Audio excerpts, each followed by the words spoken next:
ఎంత దయనీయమైన పరిస్థితి ఇక్కడ ఉంది అని అంటే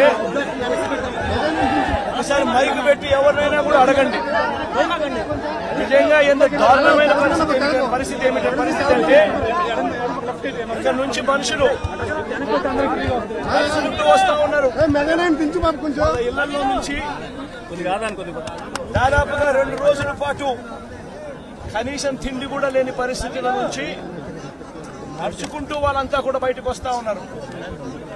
ఓట్లు ఏమైనా ఏంటంటే చాలని ఓట్లు, ఆ ఓట్లు కూడా ఎక్కించుకునే పరిస్థితులు,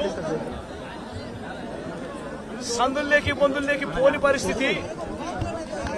ఓట్లలో వచ్చే వాళ్ళ సంఖ్య ఎంతమంది ఉన్నారు, నడుచుకుంటూ వచ్చే వాళ్ళ సంఖ్య ఎంతమంది ఉన్నారు ఒక్కసారి గమనించండి. ఈ లోతు దాకా నీళ్లుండి నడుచుకొని వస్తా ఉన్నారు. వచ్చిన వాళ్ళు కనీసము ఇక్కడికి వచ్చిన తర్వాత ఎక్కడికి పోవాలన్నా కూడా తెలియదు. ఇక్కడికి వచ్చిన వాళ్ళకు కనీసం రిలీఫ్ క్యాంపులు కూడా లేవు. రిలీఫ్ క్యాంపులకు వీళ్ళని తీసుకుని వెళ్లే కార్యక్రమము లేదు, వీళ్ళకి చెప్పింది లేదు, చేసేది లేదు. రిలీఫ్ క్యాంపులు కూడా లేకుండా ఇక్కడికి వచ్చిన వాళ్ళు ఎక్కడికి పోవాలో తెలియక వాళ్ళ బంధువుల ఇళ్లకు పోతా ఉన్నారు.